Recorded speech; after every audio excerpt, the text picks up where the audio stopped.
Hello, welcome back to the last lecture of the chapter, differential equation. So, चलो तो अभी तक हम लोग ने कौन कौन से सम्स कर लिए? पॉपुलेशन वाले सम्स किए, बैक्टीरिया वाले सम्स किए, रेडियो एक्टिव सब्सटेंस किया, न्यूटन्स लॉ ऑफ कूलिंग किया, and today we are going to deal with the miscellaneous sums. मतलब ये कोई टाइप नहीं है ऐसा. Let us start with exercise 6.6 question number 9. क्या दिया 9 चा? Right circular cone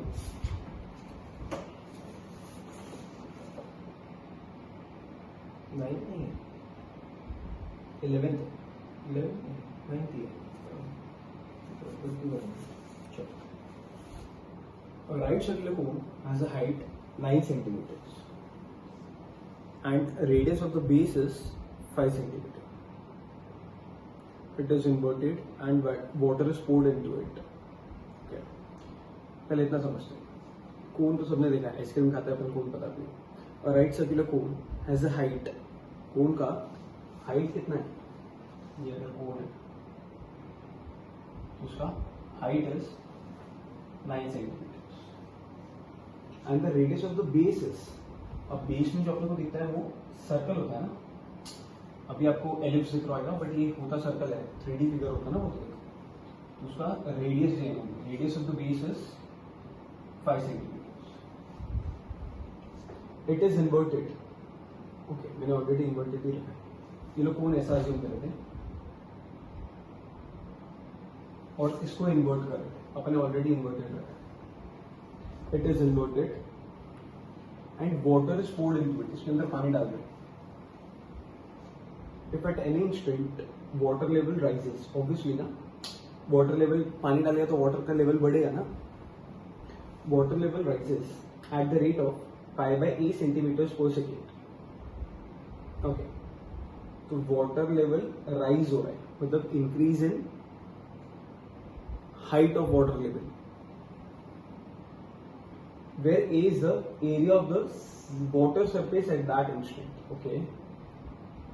So that the vessel will be full in 75 seconds. देखो, जिनको कुछ नहीं समझा ना, उनको दो बात समझ में आई. एक कोन है और इस कोन के अंदर पानी डाल रहा है.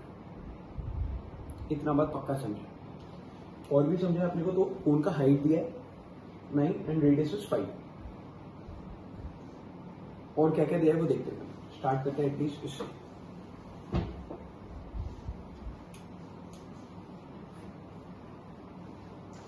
क्वेश्चन लिखूं क्या मैं? चलो क्वेश्चन लिखिए, एक्सप्लेन करते हैं, ज्यादा अच्छे से समझेगा. ये मिसलेनियस के समझेगा, इसमें अपन रिस्क नहीं ले सकते. इसको कोई टाइप नहीं है पहले टाइप जैसा. और राइट सर्कुलर कोन, आरसीसी मतलब right circular cone, has height 9 centimetres and radius of base is 5 centimeters. It is inverted and water is poured into it. Invert किया और पानी डाला. If at any instant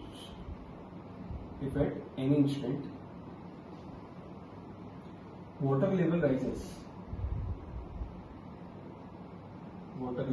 rises at the rate pi by a centimeter per second, where a is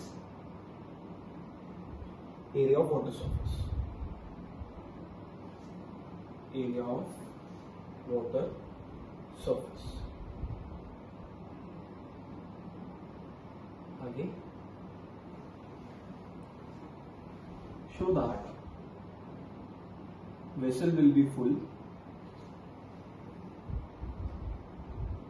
in 75 seconds.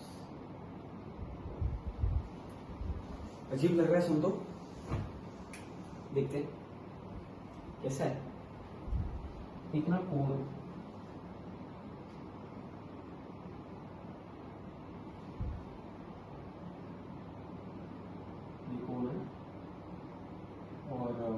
इसके अंदर पानी भरना है।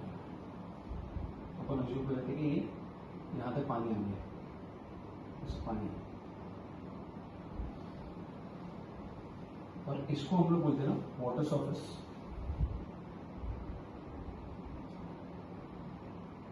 अरे इसी को बोलते हैं ना वाटर सरफेस, जहां तक पानी होगा वही तो होगा वाटर सरफेस। ये सरफेस ऑफ द कोन है या base of the cone, base of cone का हाइट कितना है? कोन का हाइट ना 9 है,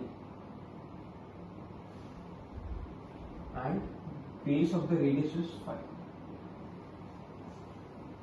ऐसा ही था. A right circular cone has height 9 centimeter and radius of the base is 5 centimeters. It is inverted and water is poured into it. If at any instant water level rises, ये rises की spelling गलती होगी, water level rises at the rate of, यदि कुछ तो rate के बारे में बात की, देखते हैं बाद में क्या है, at the rate of 5/a centimetres पर second, where a is the area of the water surface. इस सरफेस को लोग ने ए बोला हुआ है. So that vessel will be full in 75 second. ठीक है, बात की बात है. स्टार्ट कैसे करें, सॉल्यूशन में क्या क्या लिखेंगे? लेट अस डिफाइन HRA जो भी है. Let RHA be the radius, height,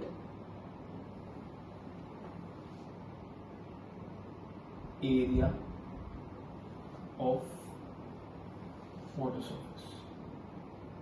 confuse हो रहा है, पढ़ाने में कंफ्यूज हो रहा है, लिखने में नहीं हो रहा है. So let R be the radius of water surface. Let H be the height of water surface.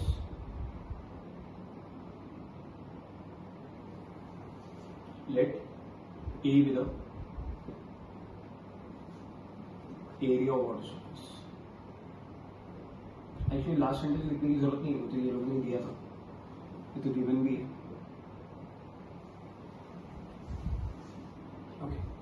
तो अभी अपने को तीन बातें पता चली. हमको आर के बारे में पता चल गया कि आर हमने रेडियस ऑफ वाटर सरफेस लिए, एच हमने हाइट ऑफ वाटर सरफेस लिए, एंड ए हमने एरिया ऑफ वाटर सरफेस लिए. अब ऐसा लिखो, since height of cone is 9 and radius of base is 5 centimetres. देखो पता है, देखो h का वैल्यू 9 है, r का वैल्यू 5 है, तो ये रेशियो जो रहेगा ना वो 9/5 का रहेगा, h/r का. तो इधर से मैं ऐसा बोलूं, h का वैल्यू 9/5 r होगा. आप कंफ्यूज हो जाओ, कंफ्यूज हो रहे होगे थोड़ा कि सर यहाँ पे आपने हाइट बोला था कोन का, और यहाँ पे आपने हाइट लिया है वाटर सरफेस का. ये कैसे? उधर आपने हाइट बोला था, वो सॉरी रेडियस बोला था बेस का, और यहाँ पे आपने रेडियस लिया है वाटर सरफेस का. ये आपकी बातें कॉन्ट्राडिक्ट हो रही है, वो आपको यहाँ समझिए. तो यहाँ से मैं h/r का जो रेशियो है वो 9/5 लिया था. यहाँ से h का वैल्यू मिला मुझे 9/5/r. या फिर मैं ऐसे लिख सकता हूँ, r इज, r ऊपर डाल देते हैं, 5h/9. आप ना इससे डील करना, इसको इग्नोर कर देना, ये नहीं है आपके काम का. क्यों काम का नहीं है वो बाद में बताऊंगा, नॉट इंटरेस्टेड. अच्छा देख, अब यहां से समझ में आएगा, ये जो हाइट है, ये जो रेडियस है ना r, वो radius of the water surface है.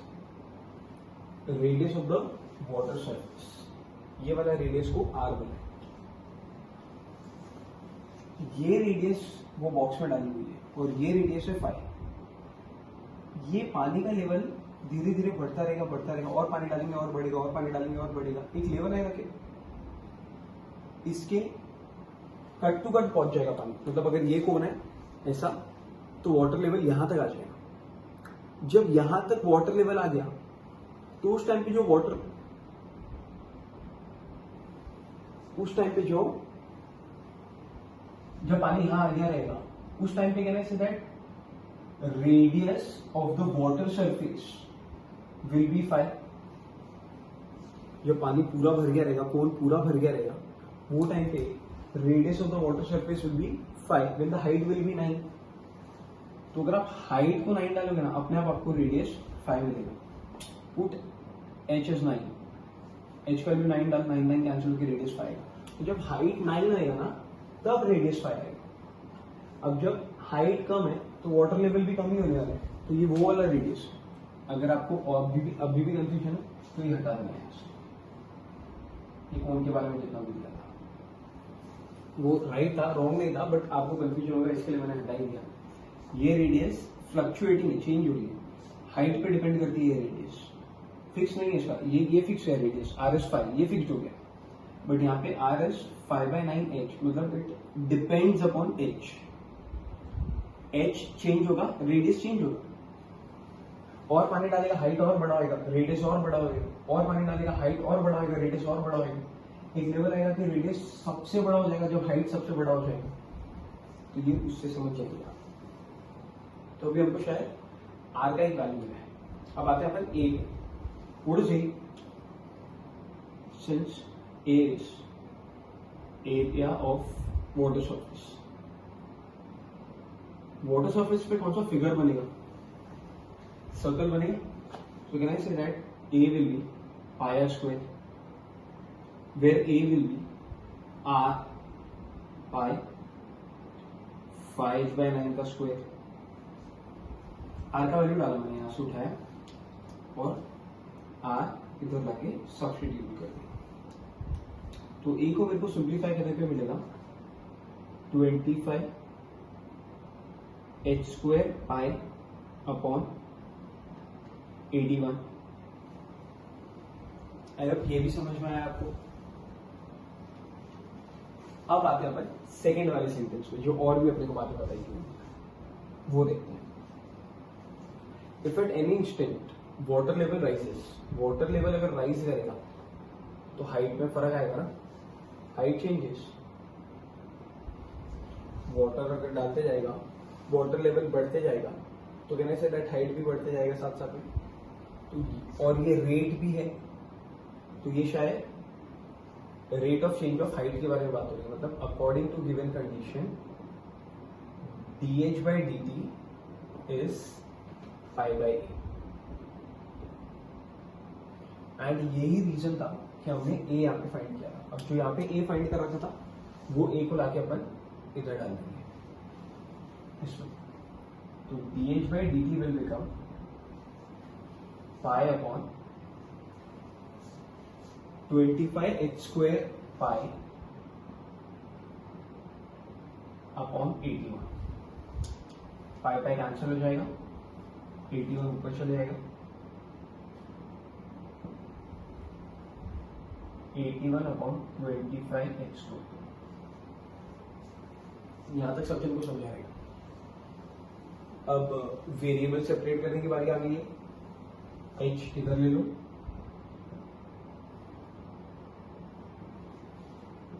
dt को ऊपर भेज दो, और 81/25 कांस्टेंट है। इंटीग्रेटिंग बोथ साइड्स,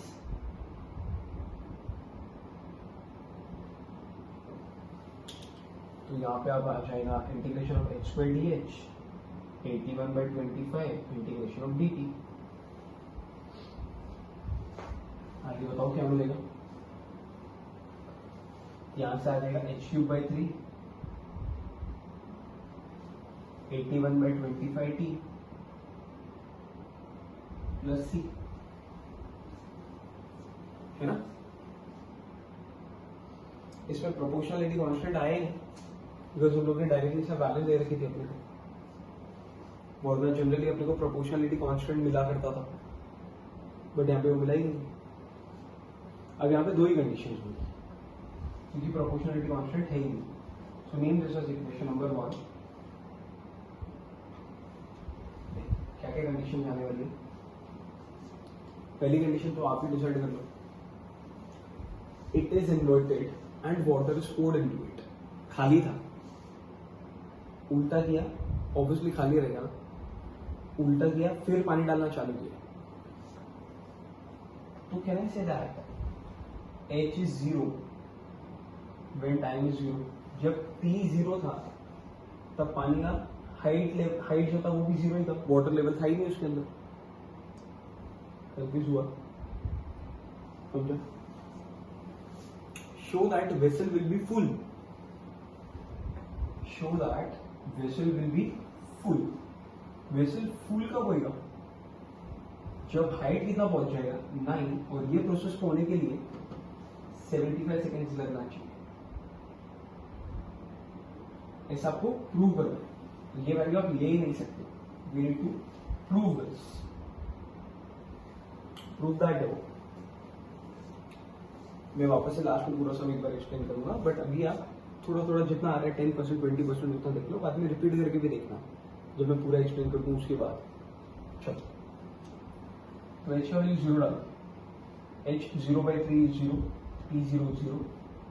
तो मेरे ख्याल से C का वैल्यू भी 0 ही आ रहा है. और अगर C का वैल्यू भी 0 आ रहा है तो इस C के वैल्यू का करना क्या होता है? Substitute C in 1. तो क्या ही फर्क पड़ेगा 1 वापस से वैसे ही बन जाएगा. H3/3 81/25 T है ना. Name this as equation number 2. और अब जो वैल्यूज है अपने पास वो अपन इक्वेशन 2 में डालेंगे. Put H as 9. क्या मिलेगा? H का वैल्यू 9 डालेंगे तो 9 का cube.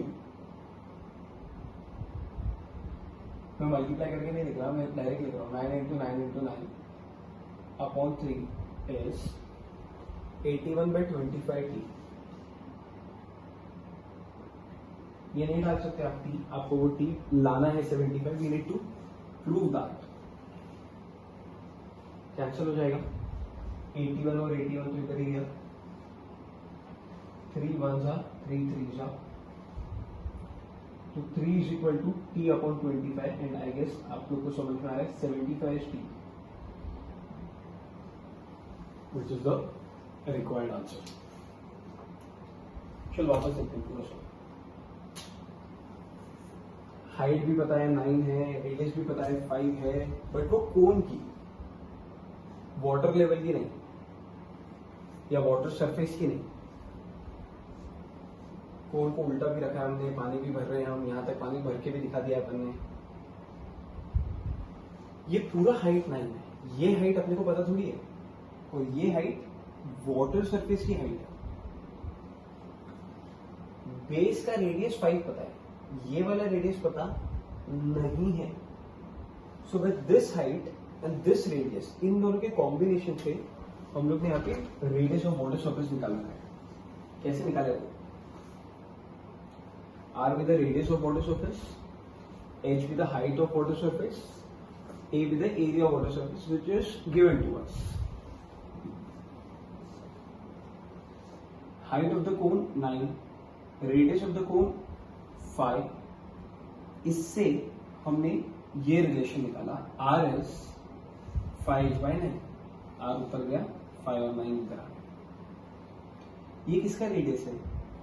Radius of water surface है. This is radius of water surface. अच्छे से समझना प्लीज. तो आप अच्छे से समझा दो ना, मैं ट्राई करूँ मेरा बेस्ट. R is 5/9. इसी में समझना तुम. हाइट 1 है, चलो अज्यूम कर. H का वैल्यू 1 डाल, तो H का वैल्यू 1 डालेगा तो कितना आएगा? 5/9. तो हाइट जब 1 रहेगी ना, 1 टू सी, तो उस टाइम पे जो रेडियस रहेगी वो 5/9 रहेगी. हाइट 2 डाल, तो हाइट जब 1 से 2 हो जाएगी तो रेडियस का वैल्यू 10/9 आएगा. हाइट 3 डालेगा तो और बड़ा रेडियस होगा. हाइट 4 डालेगा तो 20/9, ऐसे करते करते हाइट 9 हो जाएगी। 9 कब होगी? 9 जब पूरा कोन भर गया रहेगा। तो ये कोन का रेडियस जितना हाइट हो गया वाटर का, तो हाइट जब 9 डालेगा ना तो शायद रेडियस 5 मिलेगी। और ऑब्वियसली ना जब वो पूरे कोन को भर दिया रहेगा तब जाके हाइट 9 अचीव होगी और वो टाइम पे रेडियस ऑफ द बेस भी मिलेगा। So this H and R are of cone. With this help we got this as radius of water surface. अभी शायद समझा होगा। रेडियस फाइंड करके छोड़ दिया, एरिया वाटर सरफेस का है। वाटर सरफेस का एरिया का फॉर्मूला लिखा पाया स्क्वायर, क्योंकि वो सर्कल होगा। आर का वैल्यू डाला, ये मिला। फिर सेकंड सेंटेंस क्वेश्चन का, वाटर लेवल राइजेस। अब वाटर का लेवल अगर बढ़ेगा तो ऑब्वियसली बात है कि हाइट बढ़ेगी, और उसका रेट दिया मतलब चेंज, तो हाइट में चेंजेस हो रहा है, उसका रेट दिया मतलब dh/dt which is 5/a। ए का वैल्यू वहां फाइंड करा था, बुला के डाला, कैंसिल किया, वेरिएबल सेपरेट किया, अलग अलग किया, इंटीग्रेट किया। ये कंडीशंस खुद से बनाए कि टाइम 0 पे पानी भरा ही नहीं था तो हाइट 0 थी। ये तो आप भी समझ गए रहेंगे अच्छे से, थोड़ा यहाँ पे प्रॉब्लम हो रहेगा, तो जो मैंने क्लियर किया जितना हो सकता। अच्छा, अब सर आपने ये वैल्यू फाइंड किया था एच का, ये क्यों आपने डिस्कार्ड करा एच का वैल्यू? तो अगर मैं एच का वैल्यू फाइंड करता हूँ तो ये वाली एच का वैल्यू ना मैं यहाँ पे यूज नहीं कर पाता। अगर आप ये वाला एच यहाँ यूज ही नहीं कर पाओगे तो आप इधर वाले एरिया में अटक जाओगे, तो गड़बड़ चालू होगी। इसके लिए अपने इंटेंशनली वैसा लिया। अब आप ध्यान से सुनना, जब मैं बोलता हूँ वाटर लेवल राइजेस, तो पानी का जब लेवल बढ़ता है तो हाइट बढ़ती है, लेकिन हाइट के साथ साथ ना radius of the water surface भी बढ़ता है। जब हाइट इतनी थी तब रेडियस इतनी सी थी, जब हाइट आप बड़ी ले लोगे, यहां तक की हाइट ले लोगे, तो रेडियस भी इतनी बड़ी की इतनी सी आ जाएगी, वाटर सरफेस यहाँ पे आ जाएगा ना, फिर तो रेडियस बड़ी हुई। वाटर लेवल राइजेस का रिलेशन सिर्फ हाइट से नहीं है, radius of the water surface से भी है, वो भी बढ़ती है और कम होती रहेगी। अगर हाइट बढ़ेगी तो रेडियस ऑफ वाटर सरफेस भी बढ़ेगा, मतलब आर ऑल्सो चेंजेस आ सकता है। तो आप यहां पे लिख सकते हो dr/dt, dr/dt। उस टाइम पे आपको ये रिलेशन यूज करना पड़ेगा, बट ये रिलेशन एरिया में घुसता ही नहीं है, इसके लिए मैं अवॉइड कर दूंगा। ये कुछ लोगों के लिए था जिनको नहीं समझा है, वो लोग इससे डील ही नहीं करेंगे। मेरे ऐसे गौ बच्चे जो है ना, वो लोग चुपचाप ये करते रहना, जैसा लिखा है छाप लो बस। चलो, what is next one, 10th वाला।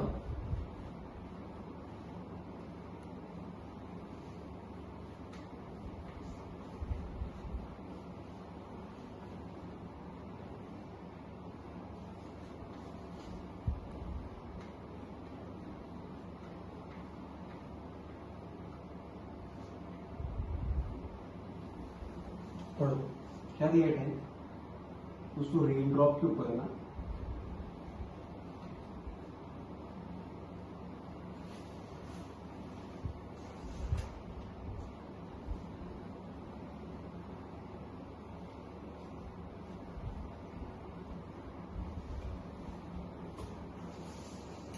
क्या है? Assume that a spherical raindrop evaporates at the rate of, कौन सा ये 10th वाला ना? हाँ। Assume that a spherical raindrop evaporates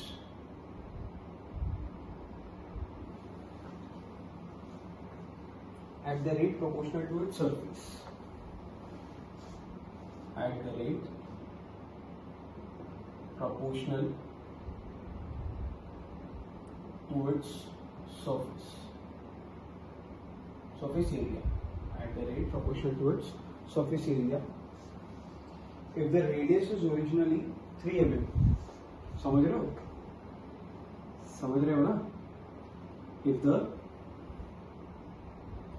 radius is originally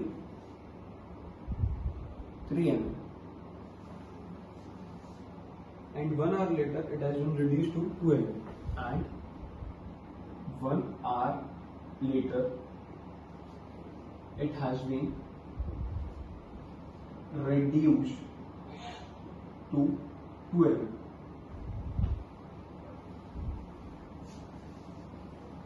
Find an expression for R. Find an expression for R at any time t. Expression find करना है, expression find करना है आर के लिए, आर का एक्सप्रेशन फाइंड करना है eight any time T. कुछ नहीं, एकदम फालतू समय, फुल फुकट बैठा है साला लिखने वाला. पहले तो रेन ड्रॉप, अपन ने जो स्कूल में अपने को जितना फिजिक्स में पढ़ा है वो रेन ड्रॉप साला ये होता था, ऐसे शेप का पढ़ा है. ये अजीब बावला आदमी है जो रेन ड्रॉप स्फेरिकली है, इसमें उसकी रेडियस नापते बैठ रहा है. Radius is originally 3 mm. चल पढ़ते हैं फिर भी. Assume that spherical rain drop evaporate. अब रेन ड्रॉप क्या हो रहा है, इवेपोरेट हो रहा है. और वो कौन सा स्फेरिकल रेन ड्रॉप है, स्फीयर के शेप का है. Rain drop evaporates at the rate proportional to its surface area, proportional to its surface area. ध्यान से सुना. स्फीयर इवेपोरेट हो रहा है तो क्या चीज कम होगी, स्फीयर वाला शेप अगर है वो इवेपोरेट हो रहा है तो सिर्फ रेडियस कम नहीं होगा, मेरे ख्याल से पूरा वॉल्यूम कम होगा उसका. तो हम लोग यहाँ पे वॉल्यूम से डील करेंगे. देखिए, so let V be the volume of spherical raindrop. Let S be the surface area.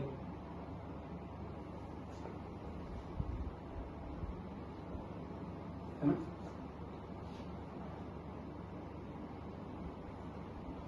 R be the radius of spherical raindrop. तो ATGC क्या है according to given condition, spherical raindrop evaporates at the rate. Rate मतलब change in volume with respect to time is directly proportional to the surface area, मतलब is directly proportional to S, proportional to S, है ना? अब ध्यान से dB by dt is equal to Ks, where K is proportionality constant.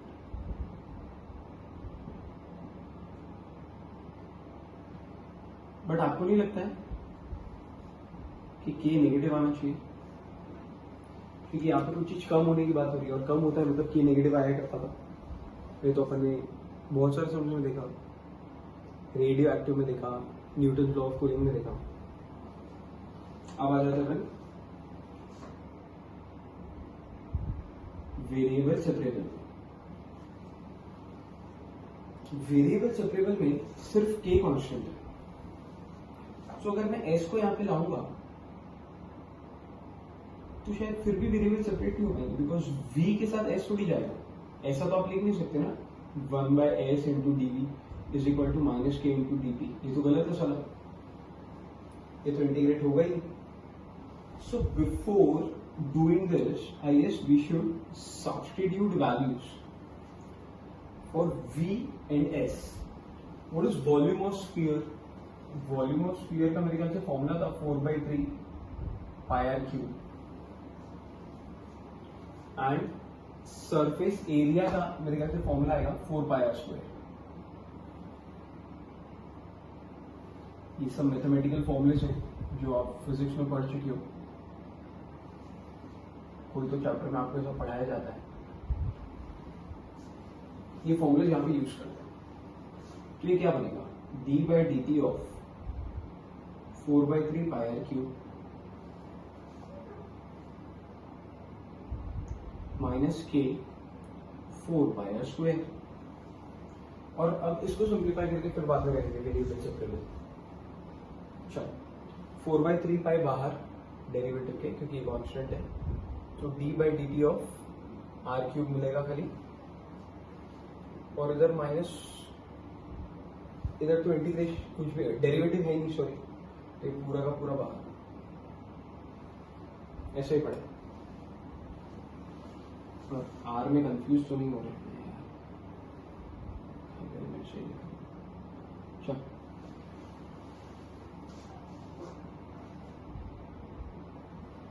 Okay.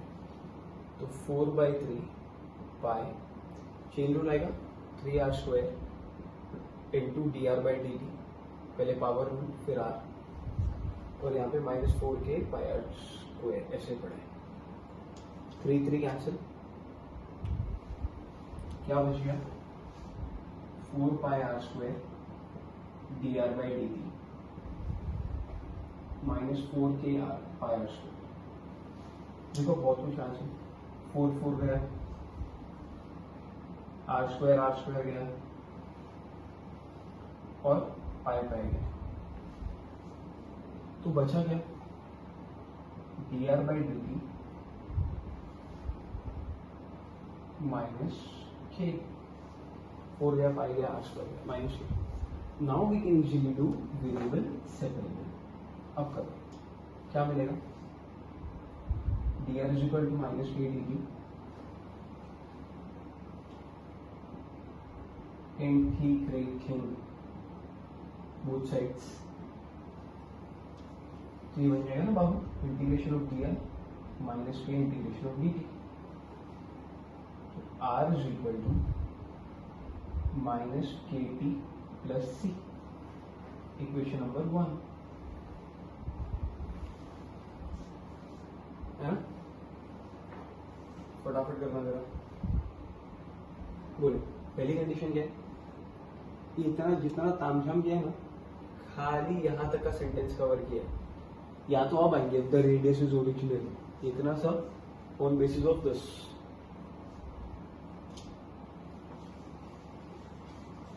हमेशा याद रखना, जब भी रेट आया ना, मतलब डी बाई डी के बारे में बात होगी, और प्रोपोर्शनलिटी साइन भी मिल गई, सरफेस एरिया भी मिल गया, तो चेंज क्या हुआ है, रेन ड्रॉप इवेपोरेट हो रहा था, तो उसकी वॉल्यूम में चेंजेस आएंगे, है ना। कहाँ थे, आगे करते हैं। So if the radius is originally का मतलब क्या हुआ, इनिशियली, जब टाइम कितना हुआ करता है, जब टाइम 0 था तब रेडियस 3 था, डाल दो इसमें 3 इज इक्वल टू माइनस के इंटू 0 प्लस सी, तो शायद सी का वैल्यू 3 आ गया, सब्स्टिट्यूट सी इन 1 क्या बन जाएगा, r is equal to minus k t plus 3, this is equation number 2, and 1 hour later it has been reduced to 2. 1 hour later मतलब 1 घंटे बाद रेडियस 2 हो गई। चलो, तो जब आप r का वैल्यू 2 डालेंगे और t का वैल्यू 1 डालेंगे, तो शायद ऐसा आ जाएगा, k का वैल्यू 1 आ रहा है, सब्स्टिट्यूट k इंटू सेकेंड में डाल दो, तो क्या बन जाएगा, r is equal to minus T plus 3, k का वैल्यू 1 डाल दिया, name this as equation number 3। यहां तक का सेंटेंस कंप्लीट किया। Find an expression for r at any time t, मतलब r का वैल्यू बताओ, r का एक्सप्रेशन बताओ, या r ढूंढो व्हेन टाइम इज t। तो अब इसमें टी की जगह टी डालो और आर निकालो। तो आई गेस आर तो फाइंड करना है एंड टी की जगह टी ही डालना है, तो मेरे ख्याल से यही रहेगा answer. And this is the final answer. This is an expression for R. R को इस तरीके से एक्सप्रेस किया जा सकता है, एक्सप्रेस करने का आर को ऐसा एक्सप्रेस किया अपन ने टी माइनस थ्री करके, सॉरी 3 माइनस टी। समझाएगा ये भी सम, इतना टफ नहीं था। इमेजिन कर करके करेगा ना तो आ जाएगा समझ कि स्फेरिकल रेन ड्रॉप है, बारिश की बूंद है, वो इवापोरेट हो रही है एंड उसका जो रेट है वो प्रोपोर्शनल टू एरिया है। तो ये सब किया अपन ने। इधर एक गड़बड़ भी हो गई थी, अपन यहीं पे वेरिएबल सेपरेबल ट्राई कर रहे थे। We were trying variable separable, but ये शायद यहाँ पे काम नहीं आया, तो हमने फिर फॉर्मूला डाले एंड फिर आगे जाके वेरिएबल सेपरेबल किया। तो आई होप ये वाला भी समझ में आया। With this we have completed exercise वाला पार्ट। अब ऐसे ना दो गंदे समझना मिसलेनियस में भी है। मिसलेनियस का भी 9th 10th, एक्सरसाइज का 9th 10th कर लिया, मिसलेनियस के 9th 10th करेंगे और एक solve example and then we will wind the lecture. चलो सो मिसलेनियस का 9th वाला सम पढ़ो, क्या दिया है?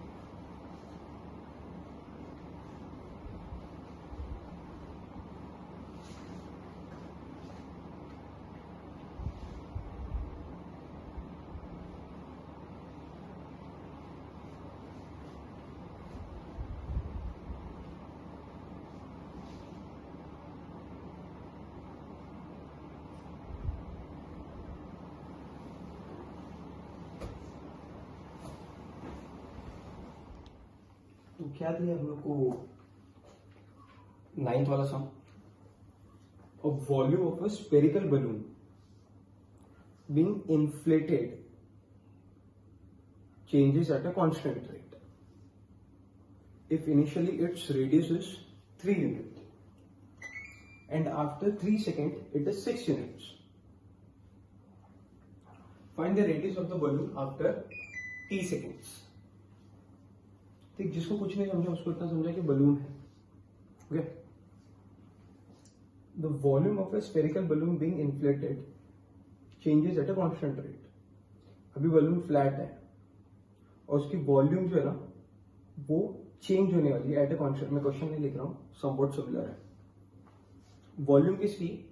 स्फेरिकल बलून, मतलब फिगर पता चल गया हमको। बीइंग इन्फ्लेटेड, अभी वो फ्लैट है एकदम,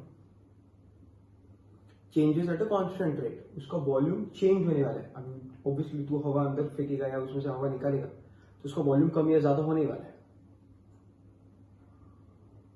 if initially its radius is 3 units, initially उसका radius 3 unit and after 3 seconds it is 6 unit. 3 second बाद वो 6 यूनिट हो गया।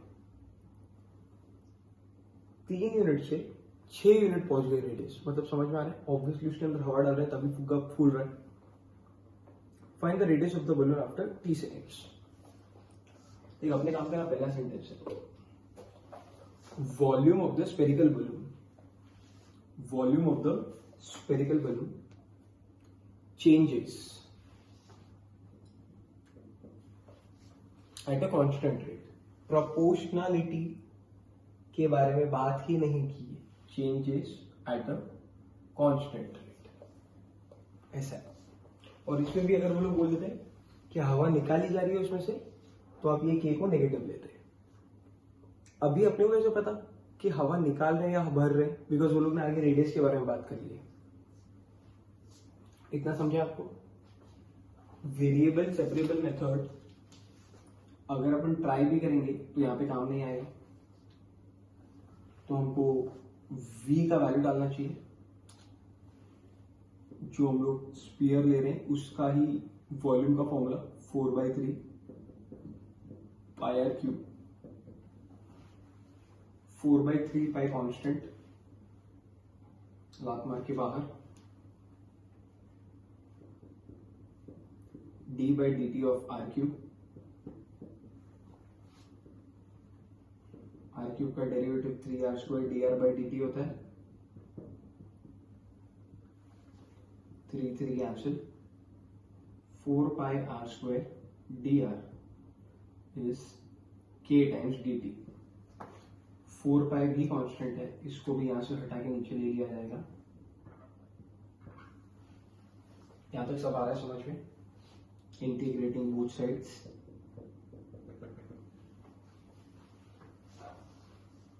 तो अपने को मिलेगा integration of r² dr k/4π integration of dt। So r² का होगा r³ 3 k/4π t plus c, equation number 1। अब आपके पास में 3 कंडीशंस है। Initially radius is 3 when time is 0, then radius is 6 after 3 seconds, ऐसे ही कहा, after 3 seconds it is 6, बराबर है। फाइंड द रेडियस, मतलब r ढूंढ लो when time is t। चलो चालू करते हैं, फटाफट बोलो। t 0 डालेंगे तो ये उड़ जाएगा, r का वैल्यू 3 डालें, 3 का क्यूब से एक बार जाएगा 9, c का वैल्यू 9 आएगा, चेक करके देखना। ये 9 यहाँ डाल दो,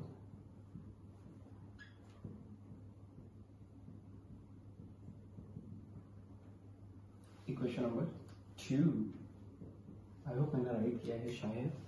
और 3 का क्यूब में से एक बार 3 चले जाएगा, 3 का स्क्वायर 9 बचेगा और 80 पुट आउट गया, c का वैल्यू 9, बराबर है। चलो आर का वैल्यू 6 डालो,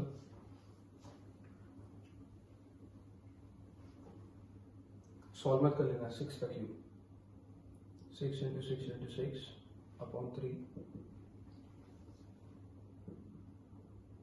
k/4π into 3 plus 9,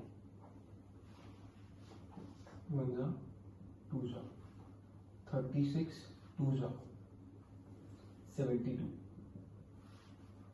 minus 9 3k/4π,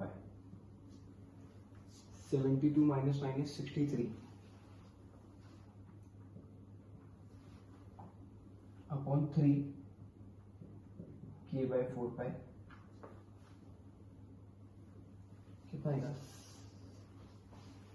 21 है ना, 4 से मल्टीप्लाई होगा तो 84, ये 1 जा 2 जा 1 जा 84 pi is what k is। किसका वैल्यू मिल गया? k का। क्या है k का वैल्यू? 84 pi ना।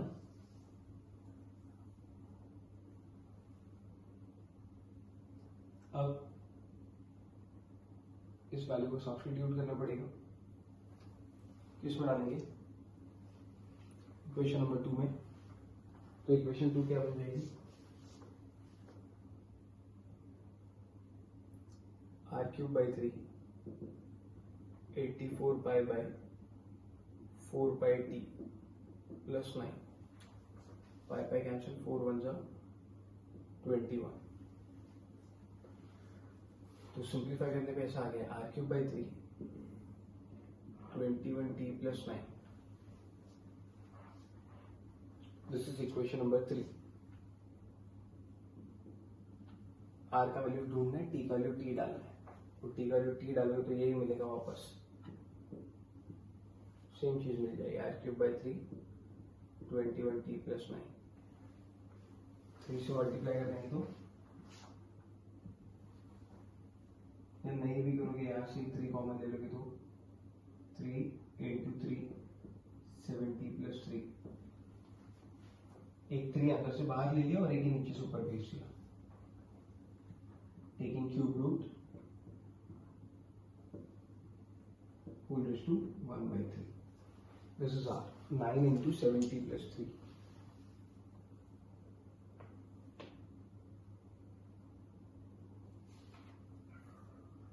करेक्ट। वो लोग ने शायद 9 अंदर मल्टीप्लाई कर रखा है, बट आई होप आपको समझ में आया ये सब भी। बलून वाले था, वॉल्यूम ऑफ स्फीयर का था, रेट दिया था, इक्वल्स दिया था, प्रोपोर्शनलिटी। इसके पहले वाले समझे ना, प्रोपोर्शनलिटी वर्ड था। अभी यहाँ पे वो लोग ने सिर्फ इतना बोला था, volume changes equals it's constant. तो अपने कांस्टेंट लेके चालू कर दिया। वेरिएबल सेपरेबल काम नहीं आया, वॉल्यूम का फॉर्मूला डाला, सॉल्व करने के बाद में कहीं देर बाद इधर जाके वेरिएबल सेपरेबल हुआ है। लिखना आप ये सब लिखो, वेरिएबल सेपरेबल पे चौकड़ी मारो और क्यों काम किया वो रीजन लिखो, तो ही याद रहेगा, वरना भूल जाएंगे आप खाली इतना सा लिखोगे ना, वेरिएबल सेपरेबल कैंसिल गया।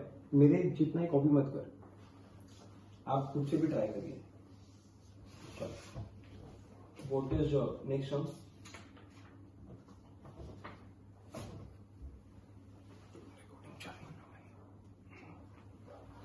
टेंथ वाला एक्सरसाइज का नहीं है, मिसलेनियस का tenth.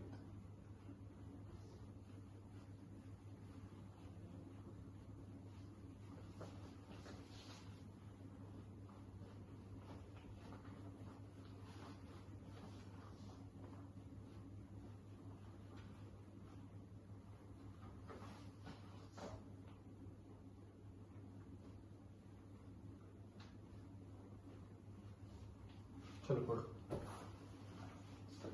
A person's assets start reducing in such a way that the rate of reduction of the asset is proportional to the square root of the assets existing at that moment. कुछ भी नहीं समझा हमको, आपने जो दो word बताए वो समझा, एक रेट और एक प्रोपोर्शनलिटी साइन। देखना, रेट समझा मतलब ये तो आया ना समझ में, बस काफी। अब हिंदी में एक्सप्लेन करने का ट्राई करता हूं मैं। असेट्स जो वर्ड है ना, उसको सर्कल कर दो, असेट्स को, और लिख दो। असेट्स का मतलब क्या होता है? जमा पूंजी। जो बोलते हैं ना, अपने माँ बाप के पास इतनी जमा पूंजी पड़ी है, या डैडी के उसमें बैंक में इतना बैलेंस पड़ा है, एफडीज पड़ी है। अभी आपको पता रहेगा लॉकडाउन के थ्रू लोगों के घर पे एफडी टूट रही है, पता नहीं कहाँ से पैसे कैसे कैसे जमा करने पड़ रहे हैं लोगों को। तो उनकी जो जमा पूंजी है, जितने भी पैसे उनके बैंक में पड़े थे, वो सब बढ़ रहे हैं या कम हो रहे हैं? जिनके पापा डॉक्टर है, जिनका मेडिकल स्टोर है, इन लोग की बात छोड़ दें। हमारे ऐसे जो गरीब लोग, ओके, तुम्हारे ऐसे जो गरीब लोग हैं, उनकी तो जमा पूंजियां कम हो रही है ना। तो अ पर्सन्स असेट्स, उनकी जमा पूंजी स्टार्ट्स रिड्यूसिंग, वो कम होने लगी, in such a way that the rate of the reduction of the asset, rate of reduction of assets, कितना पैसा ये पता नहीं है, तो उसके लिए एज्यूम करें let x be the assets of a person. बस बहुत ही हल्का समय, आप पूरा निकाल लोगे। ये कॉमर्स का वर्ड है तो आप अटक गए, कॉमर्स वाले अच्छे से जानते हैं। अ पर्सन्स असेट्स स्टार्ट रिड्यूसिंग, जितना भी असेट था, एक्स असेट था उसके पास, वो रिड्यूस हो रहा है with respect to time. Time के साथ पैसा खत्म हो रहा है लोगों के पास, is directly proportional to the square root of the asset. बस पहले इसको सॉल्व करते हैं। तो dx by dt minus k times root x आएगा। के क्यू नेगेटिव आया, आपको समझ में आया, क्योंकि वैल्यू डिक्रीज होने वाली, असेट कम हो रहा है। वेरिएबल सेपरेबल मेथड काम आ जाएगा, 1 by root x dx minus k dt, integrating both sides. जब आप इंटीग्रेट करोगे ना बेटा, तो इसका इंटीग्रेशन डायरेक्टली आएगा नहीं, इसको ऊपर ले जाना पड़ेगा और पावर का साइन चेंज करना पड़ेगा।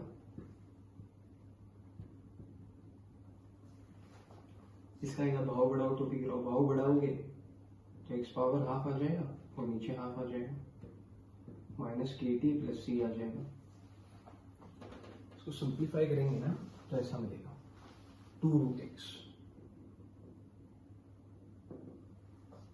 Minus k t plus c, equation number 1। कितना जल्दी उसका पैसा खत्म हो गया। If the asset at the beginning are 10 lakh, asset जमा पूंजी एट द बिगनिंग, बिगनिंग मतलब स्टार्टिंग में, स्टार्टिंग में कितना है उसके पास पैसा, स्टार्टिंग मतलब टाइम जीरो ना, टाइम जीरो में ना उसके पास 10 लाख रुपए, कितने जीरो आएंगे बता देना, 10,000, 1 लाख, 10 लाख है। And they dwindle down to, dwindle down मतलब झटके से कम हो जाता है, 10,000 रुपये आ गया वो। मेरे को लगता है इस साल के ना और भी कुछ बड़े बड़े शौक है, मोटा इतना जल्दी थोड़ी खत्म हो जाता पैसा। ओके आगे देख, छोड़ना आपने क्या करना है इसकी जिंदगी से। Show that the person will be bankrupt, bankrupt मतलब वो हिंदी में बोलता दिवाला उठ गया या कंगाल हो गया, वैसा। कंगाल होने के लिए कितना पैसा बचा रहेगा, एक गरीब आदमी है इसमें कुछ भी नहीं बचेगा। Show that the person will be bankrupt, zero बचेगा। 2 फ्रैक्शन 2/9 ईयर्स में। ये प्रूव दैट का समय फाइंड नहीं करना है, कहीं पे क्वेश्चन मार्क नहीं है, सब प्रूव करना है। तो ये हमको प्रूव करना है कि इतने टाइम बाद 1 भी रुपया नहीं बचेगा। चलो फटफट देखते हैं। डन। 2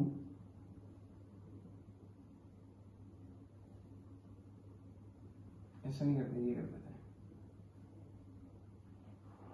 100 का स्क्वायर रूट अपने को मिल जाएगा, ये मेरे ख्याल से 1000 का स्क्वायर रूट है ना, 3030, 1000 इंटू 1000 देख,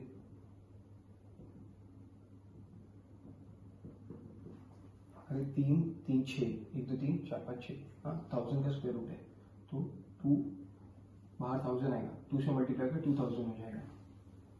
सी का 2000 सब्सिट्यूट,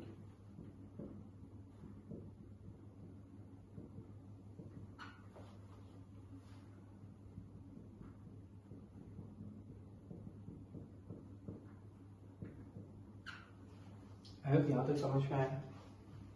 ठीक है, अब आगे नेक्स्ट पे आते हैं। एक्स का वैल्यू 10,000 डालना है, 10,000 डालेगा तो क्या आएगा वो 10,000, ये 4 जीरो है तो 100 टू 100 लिखते हैं, माइनस के इंटू 2 प्लस 2000, 100 बाहर आएगा, 2 से मल्टीप्लाई का 200 माइनस 2k प्लस 2000, हेर फेर कर, 2k इधर पॉजिटिव, 2000 में से 200 गया तो 1800, 1800 को 200 डिवाइड करेगा तो 900 है ना। अब क्या, आपको k का वैल्यू मिल गया, सब्स्टिट्यूट k इनटू, सेकंड में डाल के बोलो क्या लिखेगा, 2 root x 9 minus 900t plus 2000 है ना। चलो एक्स का वैल्यू 0 डालो, ये प्रूव करना है, ये मत डाल देना। 2 रूट 0 माइनस 900t 2000 सॉरी, 0 हो जाएगा ये,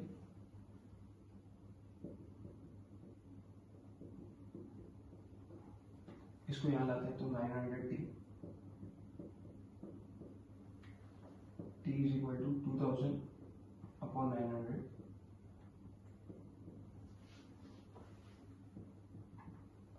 ट्वेंटी को 9 से डिवाइड करते हैं, ऐसे ही बचा है ना, 20 divided by 9, 9 two 18, two remainder. तो अब इसको लिखते कैसे हैं, t is equal to 9 two 18, 9 two 18, quotient remainder divisor ऐसा लिखा जाता है ना ये। इसको इसमें कन्वर्ट करने के लिए क्या करना पड़ा, इसको ऐसा लिखा कोशेंट डिवाइजर, नहीं रिमाइंडर ऊपर दो, रिमाइंडर डिवाइजर। 9 से डिवाइड किया था, क्वेश्चन 2 था और रिमाइंडर 2 था, 9 to 18 plus 2 hence proved। अरे अच्छे समझाएगा, खाली ये नहीं समझा था ना एसेट, वो दिया भी नहीं था सालों में, तो अपन एक्स लेके फिर पूरा निकाल दिया सब। अब एक समझ जो मैं एक्सप्लेन नहीं कर रहा, बस खाली वर्बली बता देता हूँ। पेज 209 का ना थर्ड वाला शॉर्ट एग्जांपल है, ये कर लो आप। अच्छा मैं क्वेश्चन रीड कर देता हूँ आपके लिए, so that it would be helpful to you. देखिए सर, हाफ लाइफ पीरियड के बारे में बात हो रही है। बिस्मिथ या बिस्मैथ जो भी बोलते हैं इसको, has half life of 5 days। Half life मतलब उसकी जिंदगी आधी हो जाती है 5 दिन में। फॉर एग्जाम्पल अगर मैं बोलता हूँ मेरे पास 100 ग्राम बिस्मिथ है आज अभी, तो एग्जैक्ट 5 दिन बाद ये 50 ग्राम हो जाएगा, उसके 5 दिन बाद 25 ग्राम, उसके 5 दिन बाद 12.5 ग्राम, उसके 5 दिन बाद 6.25 ग्राम, तो ये कम होता जाएगा ऐसा। A sample originally has mass 800 mg. Find the mass remaining after 30 days. Original मास 800 ग्राम था, तो T0 पे 800,